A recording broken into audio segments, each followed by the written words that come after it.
session of the 21st edition of the World Sustainable Development Summit.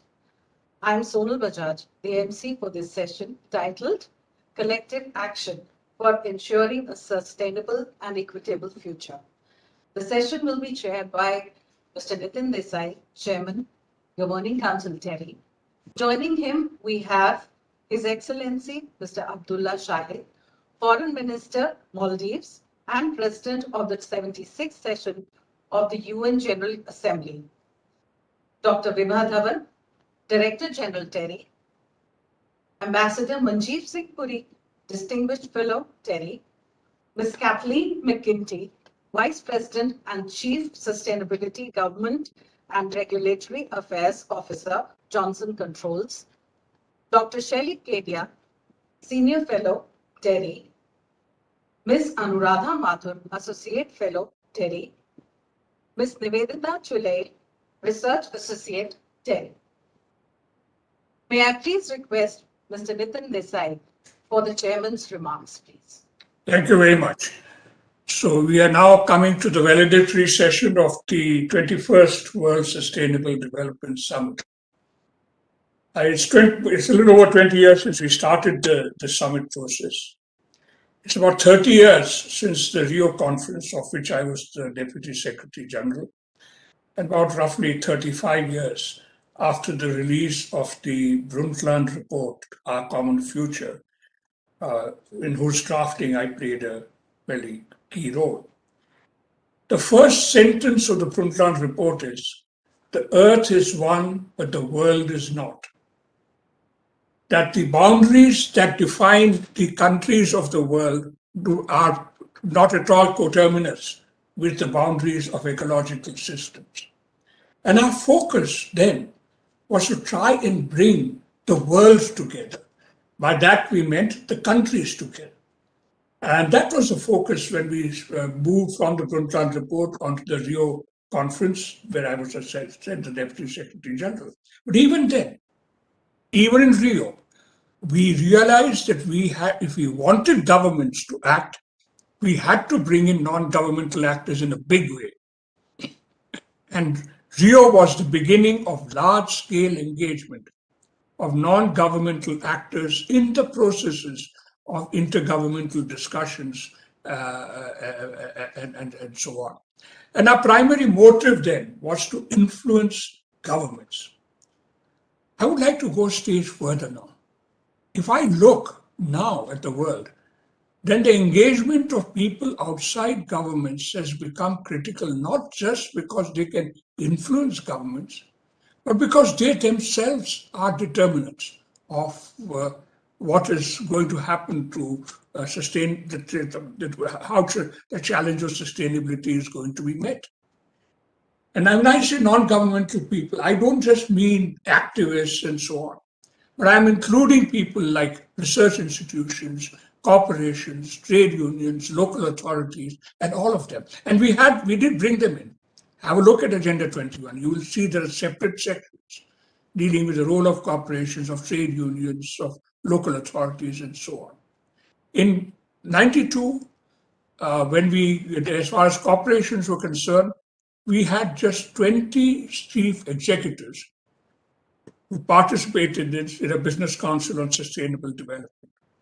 10 years later, when we did Johannesburg, the numbers who wanted to participate was so large that we had to have a separate event, and a parallel event of corporations who wanted to participate in partnerships dealing with sustainable development. And who chaired that? Mark Moody Stewart was retired as the chairman of Shell. That the chairman of a fossil fuel company was the one who decided that he had to do something about sustainable development. That was a change that one saw. And that change has escalated. Today, practically every fossil fuel company is trying to get out of fossil fuels. Even Exxon has now accepted that climate change is a challenge. And how did they accept it? A ESG-oriented financing company managed to place 3 directors on the board of Exxon. And today, that has led to the change. I'm mentioning this in order to emphasize that basically today the challenge of sustainability is not just getting governments to act on sustainability and governments to get together, but also to get corporations to integrate this into their policies, to get local authorities to integrate it into their work, to get trade unions to accept the importance of sustainability as something that is important for the future of work also. And that is why I would say something like the World Summit on System that we run is important. What are we trying to do? We're trying to bring together these actors, to talk with each other, to meet each other, to exchange experiences with each other, and so on. And in many ways, TERI, because of the breadth of its engagement in sustainability, from technology all the way up to research and policy advocacy, is well organized for doing this. I'm therefore very happy that one of the major tasks of our valedictory session is to launch this initiative on an Act for Earth program, because what that program is about is essentially what I've been talking about.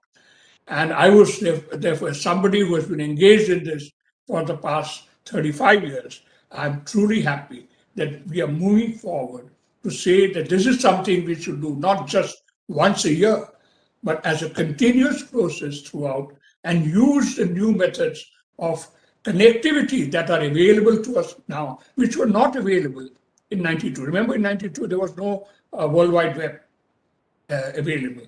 Internet was there, but no World Wide Web. The World Wide Web comes afterwards. Today, we have much more connectivity available. So let us use that and let us see how we can bring this type of conversation, integration, communication through time, throughout the year, rather than just at one time in a year. So let me stop here and thank all of the people who have been involved in organizing this summit, not just this year, for the past 21 years, because I think the summit has been very successful in building up. There's a way of bringing together people who are as independent people, not just as people who are trying to influence governments. So thank you very much for all of the work that all of you youngsters have done in preparing for the summit. And may I now stop here and wait and listen to see what the Act for Earth manifesto and the Act for Earth strategy has in store for us. Thank you very much. I now request my colleagues Anuradha Mathur and Nivedita Chole to release the Act for Earth manifesto and Act for Earth strategy paper.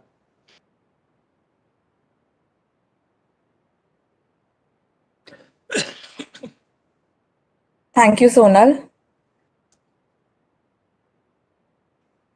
Through the 21st edition of the World Sustainable Development Summit, the Energy and Resources Institute brought together stakeholders, including representatives from international organizations, governments, business and industry, research and academia, civil society, and youth to deliberate on the modus operandi required for ensuring equitable responses to protect our planet through sustainable consumption and production, energy and resources security, climate justice, and the protection of global commons. This Act for Earth manifesto is informed by the messages coming out of the summit. We pledge to act for Earth by reinvigorating current multilateral systems by ensuring that climate negotiations and other norm-setting bodies are informed by principles of equity and climate justice, as well as with perspectives from developing countries to drive national and international action. Developing multi-level and poly-centric approaches to govern and protect our global commons, which is inclusive of all those who use and depend on these commons, including non-human species. Inviting stakeholders to generate financial capital and building capacities for developing green technologies, which helps in inclusive clean energy transition. avoiding wasteful consumption, and promoting efficiency in production patterns by raising awareness and promoting responsible practices among the government, businesses, and consumers. Advocating for paradigm shifts in the global narrative, which decouples economic growth from environmental degradation. Critically examining the dominant narrative on traditional and non-traditional security to advance inclusive, concerted, coherent, and effective efforts on sustainable development and climate action. Calling upon the global community to bridge the gap between mitigation and adaptation through effective means of implementation, including climate finance, innovation, and capacity building. Ensuring policy coherence through mainstreaming sustainable development into economic policy, including through SDGs-linked budgeting processes. Communicating issues related to climate change and sustainable development to all stakeholders effectively through a balanced approach which instills hope without losing our sight on the gravity of the climate change and limits to growth.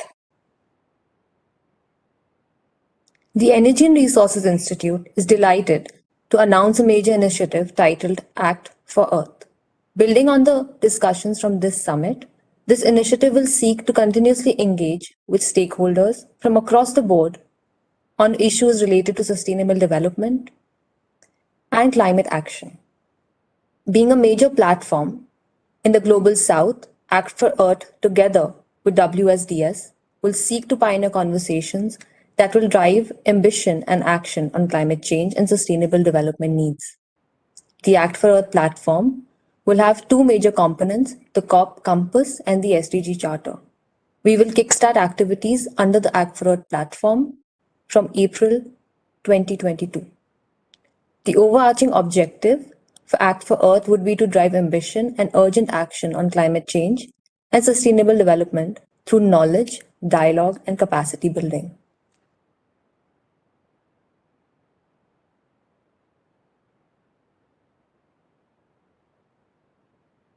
Thank you, Anuradha. Thank you, Nivedita. May we now have a message from His Excellency, Mr. Abdulla Shahid.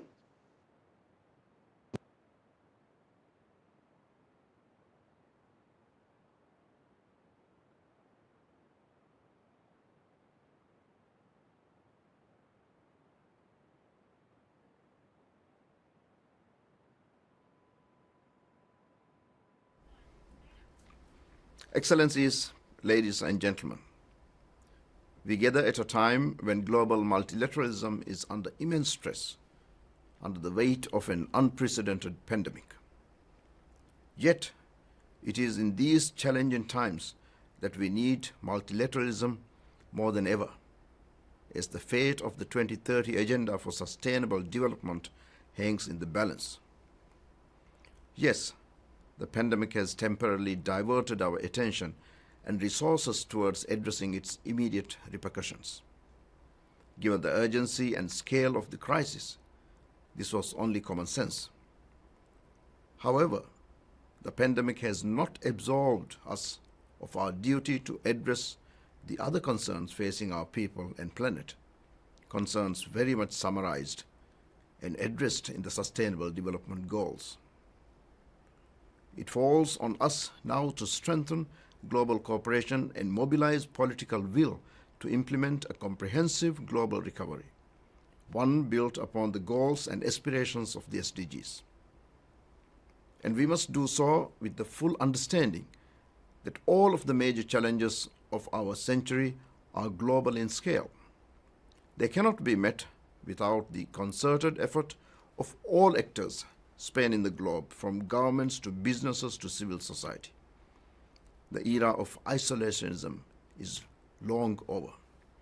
COVID-19 has underscored that reality quite clearly.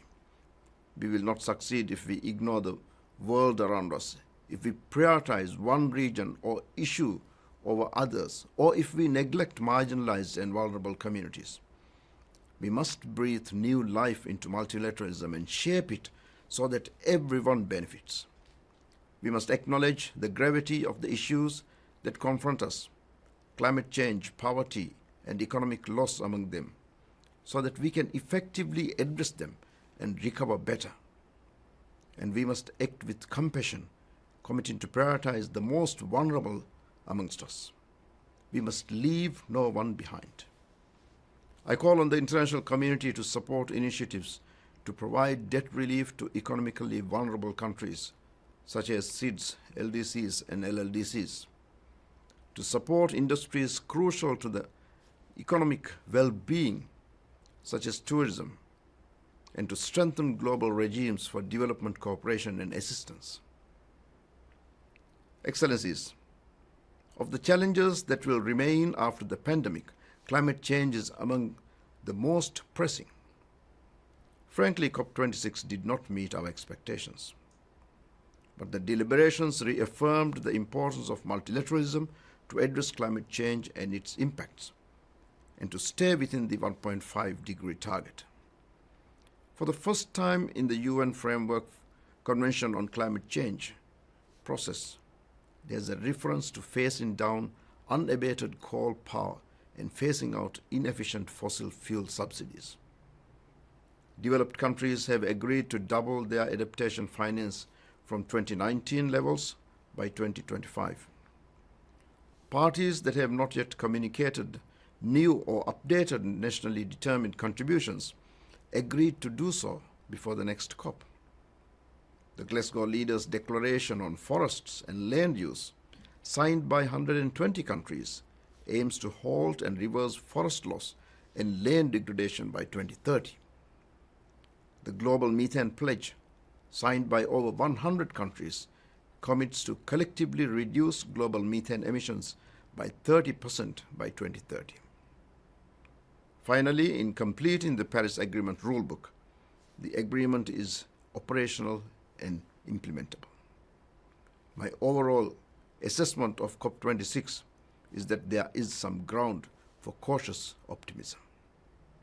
Nevertheless, much more political will and cooperation will be required to enhance the ambition for rapid emission reductions over the coming decade to avoid dangerous levels of climate change.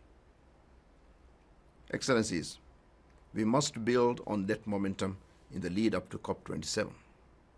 As President of the General Assembly, I will continue to do my part and will convene a high-level Moment for Nature in July to reflect on the lessons we learn from the 3 complementary Rio conventions that will have been held this session on climate, biodiversity, and desertification.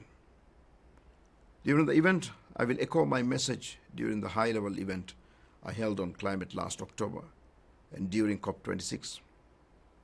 Humanity has the ingenuity and resources to act on climate, but only if our efforts are fortified with political will and cooperation. I applaud the Energy Resources Institute for launching the Act for Earth initiative to facilitate greater multi-stakeholder partnerships in meeting the 2030 agenda. As a Maldivian, I join islanders from across the world in feeling anxiety over the fate of our homes in the face of climate crisis and rising sea levels. We are on the front lines of a battle that will one day engulf the entire world. The Act for Earth initiative captures the urgency with which we need to protect our planet, and it captures the scale of cooperation required to be successful. Excellencies, rest assured that throughout my presidency of hope, I will make every effort to support partnerships that will help us protect our planet and meet the Sustainable Development Goals.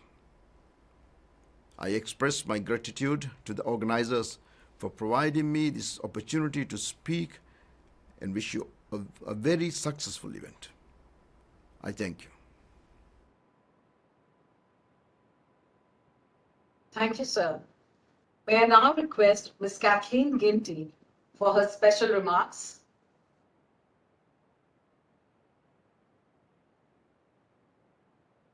Thank you very much, and greetings, distinguished guests and colleagues. It is a distinct honor and privilege for me to participate in these valedictory exercises of this most consequential 21st World Sustainable Development Summit. And what a summit it has been, rightly demanding and attracting the attention of the highest level leaders, as well as those local in our communities, making a huge difference every day. You know, I am humbled to hear the wisdom of Sri Sadhguru, who today and so many times have told us that it's time now to heed that, as he says, collective karma of climate change and turn humanity, our human consciousness and ingenuity, to what's right for this earth and for climate. And as we hear those powerful words, I just reflect how fortunate we are to be joined by those who have led this effort and this movement. My goodness, to see and hear the words of Mr. Nitin Desai today. He captured it beautifully, the bringing together of people in shared vision around not just what our nations need and deserve, but what our planet calls and requires us to do. And how exciting that after his years of leadership with Brundtland Commission, with the Rio Earth Summit, with these summits, that we begin to see the promise of that vision. And Ambassador Puri, a gentleman of such distinction who has committed his prestige and talents to sustainable development and to protecting the climate. And certainly our minister from the Maldives, who we just were privileged to hear a message calling us to compassion, but also to justice and action and putting ingenuity to work. This is the handiwork of TERI, of the Energy Research Institute, Dr. Dhawan, and experts at TERI. I can't thank you enough. It is right, as I know in these proceedings, we remember our friend Dr. Pachauri for his pioneering work, but it is with great joy that we see the continued excellence of TERI, the cutting edge scholarship, policy advocacy, and technology development, you know, that TERI, I think, uniquely in the world brings together. You're hard pressed to think of an institution that spans that spectrum from research to technology to action.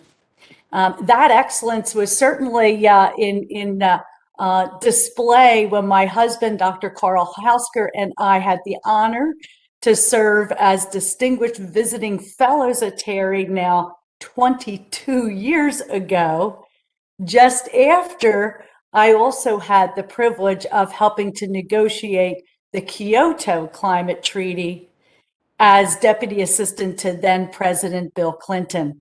But you know, Dr. Dhawan, you've made all the more true today that TERI, under your leadership, is recognized as an institution of truly world-class thought and action. And today it's proven again. I thank our colleagues who bring forth this powerful act for Earth. I would just say, in my 30 years now in working on these issues, you've got the key elements to progress and success. Absolutely, we need multinational collaboration, but vitally, we need the energy, the nobility, and the true North values of intergenerational collaboration. Young people demanding that we bring equity together with that mission to protect the environment. You know, honored guests, we launched this coming together with the charge of His Excellency, the Prime Minister of India. You know, the Prime Minister is correct. The time for action is now. Equity and care for each other and the environment are the pressing business we are called to. And I believe India has so much to be proud of. Extraordinary to see the pace of renewable energy development. I think it's correct to say that achieving that goal that was set out of 40% electric power from non-fossil sources. I believe that's accomplished 9 years ahead of pledge. And it's inspiring to see so many initiatives in this most recent budget, including the path-breaking initiative in energy efficiency, harnessing energy services contracts and performance contracts that can multiply by 100 times investments to boost efficiency and cut waste. And in the hierarchy of what we need to do for the planet from an environmental point of view, efficiency first to cut that energy we don't need in the first place. These initiatives are brilliant. I also welcome with excitement the One Sun, One World, One Grid initiative that our other friend, Dr. Ajay Mathur, another TERI alum, brings, what innovation we'll see through that important effort to tackle climate change. But, I want to honor and respect the many inputs we heard in these summit proceedings. So many initiatives that were brought to the fore.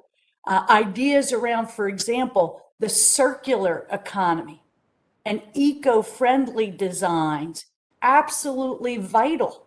The days of waste and non-reuse need to be days that are behind us. The opportunity we now have. Nitin Desai talked about the business community involved. Part of that business community, the financial community is now involved. And the idea of taking capital and making it truly green with regulations so that our infrastructure will be sustainable. Those ideas were brought to the fore in this summit. And I do think the charge of the foreign minister of Egypt, how wonderful it is to see Egypt stepping up for COP27, and absolutely right. We gained tremendous momentum in Glasgow, but now's the time to build on that energy and momentum. And I think our colleagues from TERI are right in Act for Earth. Let's put young people front and center in those initiatives. As I reflect on what we heard and we were privileged to participate in here in these 21st World Sustainable Development Summit proceedings, I think we heard about much more than just work, more than just initiatives or projects. We heard passion and determination that we would join together, women and men, passion to protect the planet, to ensure equity and justice, and inspiration. I think determination, inspiration to bring technology and share it broadly so that we're respecting the dignity of all, North and South, East and West.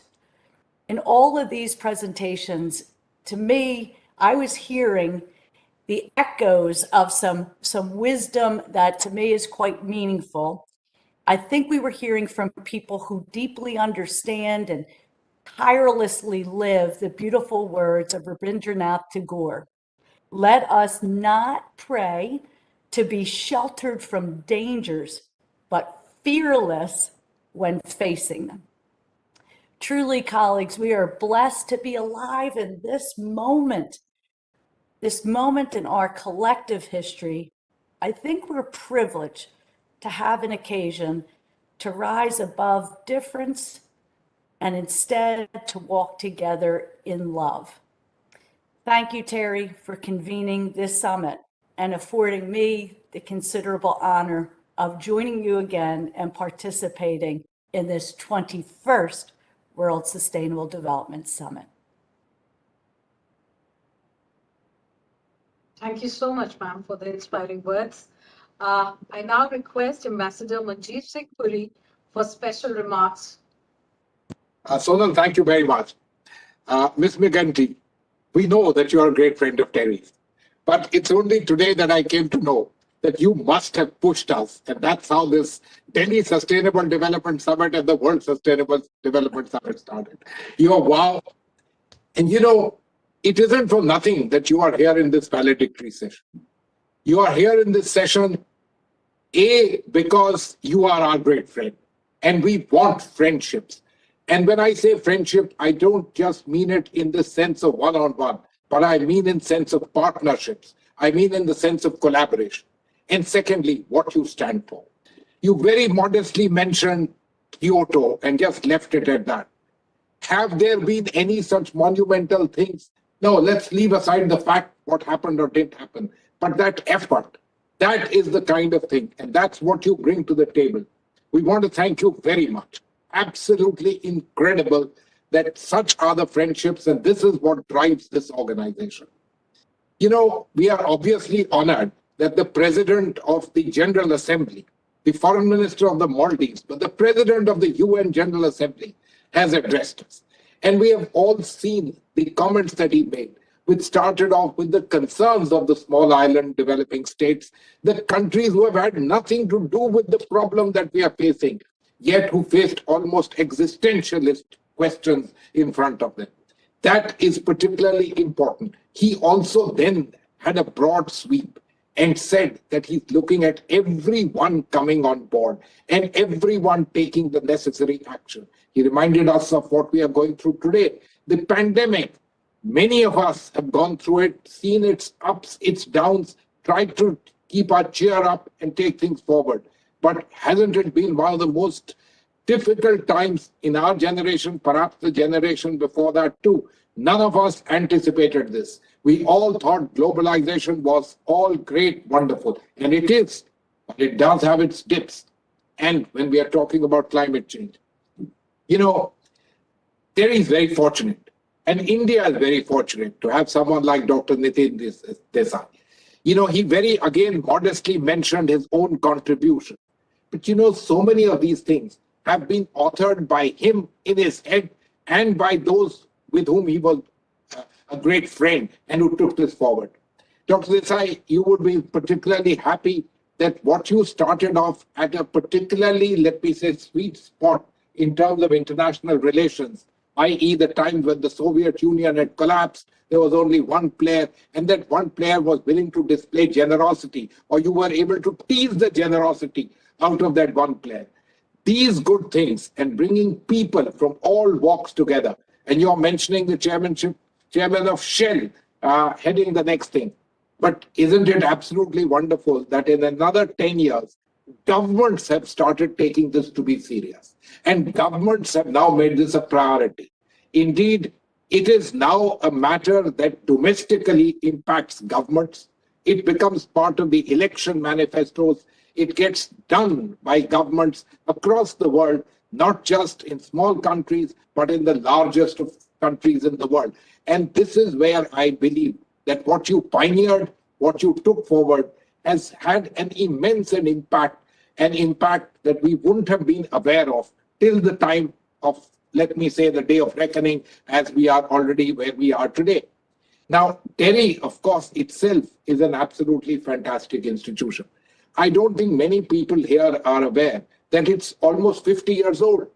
And in fact, I would urge Director General Dr. Vibha Dhawan, who herself has a sterling association with TERI over a very long period of time, and is one of India's leading biotechnologists, that we should try and see what we can do in terms of leveraging our own legacy. We are very fortunate to have had Dr. R.K. Pachauri, and he was there for a long enough time, not only nurturing TERI, but actually taking India into the global scene by his chairmanship of the IPCC at a time when the IPCC was also recognized by the world, by the Nobel Peace Prize having been awarded.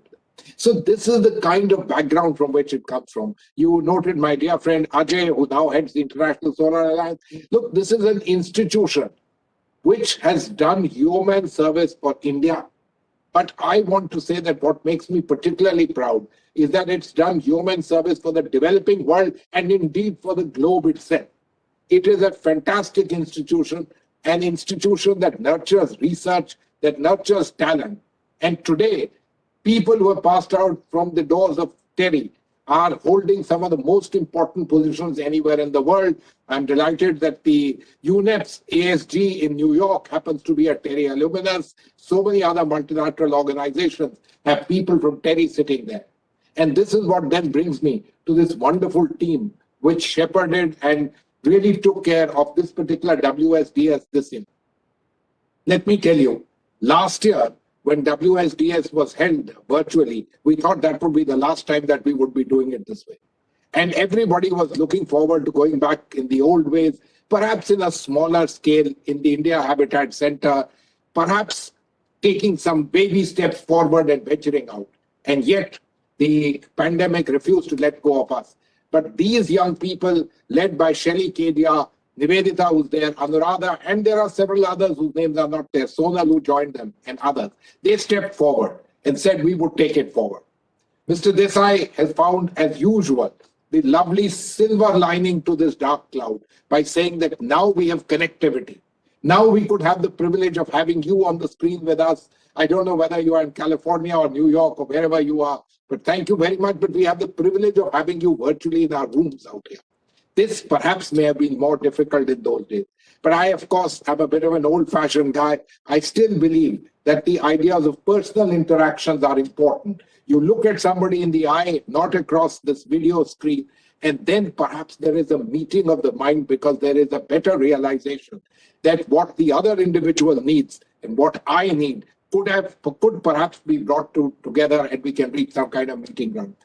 TERI has done human service in actual research, hard research. It is known to most of us across the world as a lead player in terms of policy research and even policy advocacy. But it's also known very well for tremendous amount of hard research, and perhaps Dr. Dhawan may touch upon that when she addresses us. But I want to thank everyone. And lastly, I want to point out, we were very fortunate that the Honorable Prime Minister of India, in the midst of his so many commitments, took time off, held actually a briefing meeting with people from TERI, and then addressed us. The Minister of Environment was personally present. And I want to thank all the ministers and special representatives.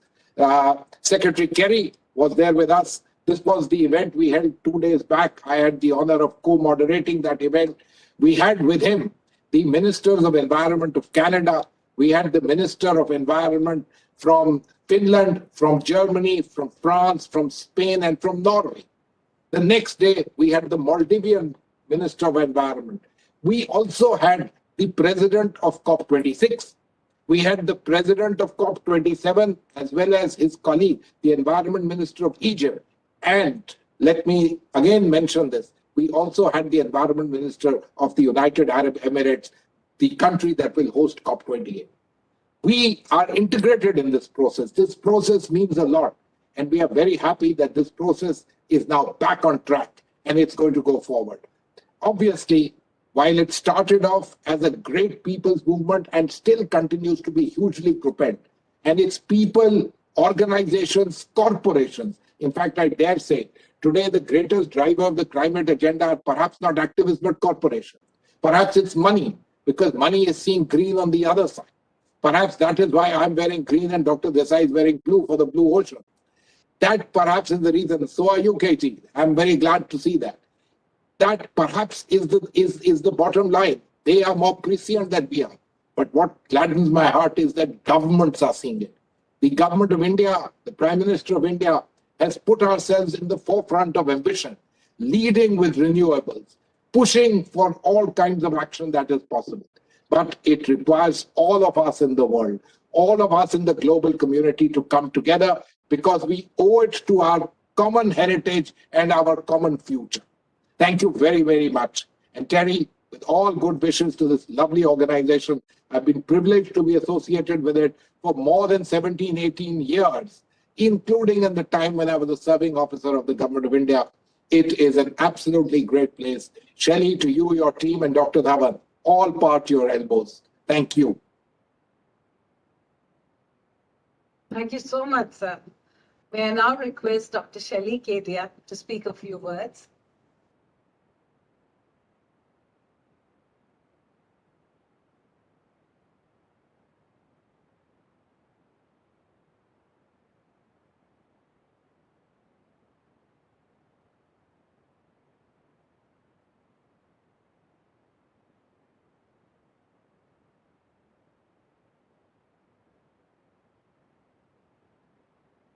Hello. Yeah. Am I audible? Yes, Shailly. Yes, thank you. Sorry about that. First and foremost, I would like to thank all our participants and over 12,000 delegates registered from 143 countries. Thank you so much for tuning in through our platform. And I do hope that you enjoyed the proceedings over the past 3 days. The World Sustainable Development Summit involves tremendous planning, engagement, and most importantly, teamwork. As we near the close of the summit, it would only be right to acknowledge our partners and Team WSDS. First and foremost, we'd like to thank all our supporters, including our Environment Ministry, the Ministry of Environment, Forest and Climate Change, our country partner, the Norwegian Embassy, the star partner, our premier partners, senior partners. We'd also like to thank the outreach partners who help and are going to help further to get the messages from WSDS across. We'd like to thank our platform partner and also our PR partner. We'd like to thank our leadership, Mr. Nitin Desai, Dr. Dhawan, Ambassador Puri, who have been very instrumental in driving WSDS. Next is we have our International Steering Committee members, and I will not read the name, and we are privileged to have one of them amongst us. Thank you so much, Katie, for joining us and tuning in. Then we have colleagues from the Director General's office, Mr. Sham, Anup, Pooja, Valsa. All of you have been very instrumental in terms of ensuring that all the communications go on time. Then I come to the core coordination teams within TERI. Firstly, I'd like to acknowledge the efforts of TERI Press in bringing out knowledge products that were very instrumental to the summit. This also includes dissemination of children's book as well as the summit bulletins, which they worked overnight and they brought out, which is available on the platform as well as WSDS website. They'll also be working on the proceedings of the event as well as a special WSDS issue on TERI. Next, we have the communications and stakeholder engagement who tirelessly worked in promoting WSDS on social media, pushing it out through mainstream media as well. Then I come to our IT team, which was very closely working with the platform team to make sure that we have a good and successful virtual summit. We also thank their efforts for ensuring that we have a good WSDS website and information is also disseminated via mailers. Other TERI colleagues, we thank our advisors, Dr. Ghosh, Mr. Rashmi, Ajay Shankar, Suruchi Bhadwal, Abhishek Kaushik. And we'd like to thank thematic leads. This year we had 28 thematic tracks. I couldn't list all of them. Our rapporteurs, our MCs, our admin colleagues for food, transport, and infrastructure during the summit. We thank you for keeping us nourished, safe, and sound. And finally, to my own little team, the WSDS Secretariat. Thank you so much, Anuradha, Nivedita, Sonali, Ravi, Neha, John, and our intern, Dennis. Thank you, everyone, and stay tuned.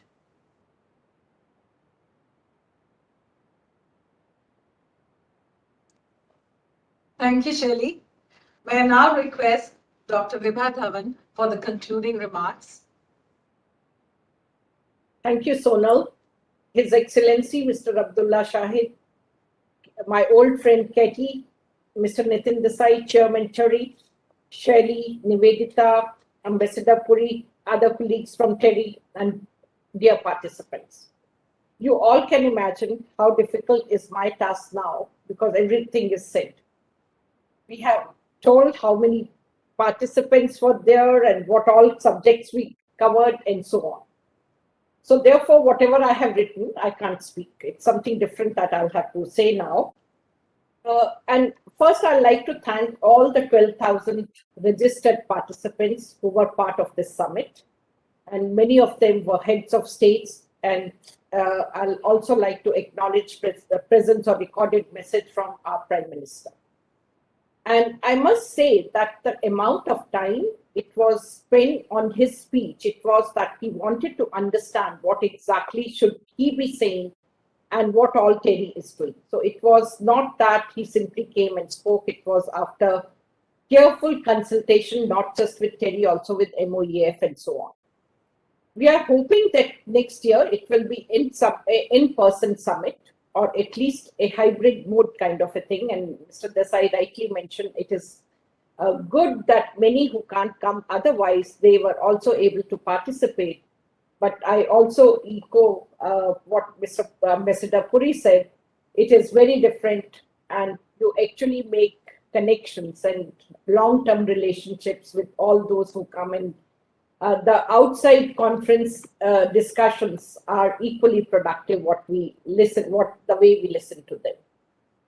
Shailly also mentioned the wide range of thematic tracks that we have covered, right from energy transition, adaptation, resource and energy security, circular economy, industrial decarbonization, and so on. We have attempted to ensure that all possible stakeholder engagement through our plenary sessions, ranging from grassroots level, youth, state ministers, union ministers, climate negotiators, businesses, state leaders, and so on. I again would like to highlight here that TERI has always been consistently working to ensure energy and resource security, foster sustainable development, and combat climate change. I'm proud to record today this edition of the World Sustainable Development Summit brings to all of us the news of growing voices from across the globe and recognizing the opportunity arising from the current crisis to build more resilient economies, better prepared than ever for creating a carbon neutral and resilient world, ensuring a sustainable and equitable future, the ethos of our summit. As you already have witnessed, the Energy and Resources Institute has launched a major initiative, Act for Earth, and I'm sure in years to come, it will become one of the most important kind of workplace where people will throw new ideas and also look for solutions, and it will become a major platform for discussion. So it's not once in a year kind of summit, but rather we will remain engaged throughout the year through this initiative. And I look forward to continuous engagement with stakeholders across the world on issues related to sustainable development and climate change. I'd also like to say that with the Prime Minister's announcement in Glasgow and the very fact he, in spite of his busy schedule, he has sent us a recorded message, it shows his commitment and which becomes India's commitments towards a cleaner and greener planet. And I'm very happy to also inform again that now industry has started coming forward because they are also looking for decarbonization and use of renewables and cleaner future. So it's again, Shailly had already made my job easy. She had acknowledged the help of all the colleagues who have contributed to the conference, but I would again like to acknowledge that I'm very lucky to have a team of dedicated colleagues who can work round the clock when needed. So thank you, Shailly. Thank you to the entire TERI team, TERI colleagues, for showing the kind of unity and the hard work you have displayed in last 3 days. And again, I'd like to thank the participants. And in the end, I'd like to say that soon we will be announcing curtain raiser event for WSDS 2023. So please stay tuned with us, and thank you so much once again. Thank you.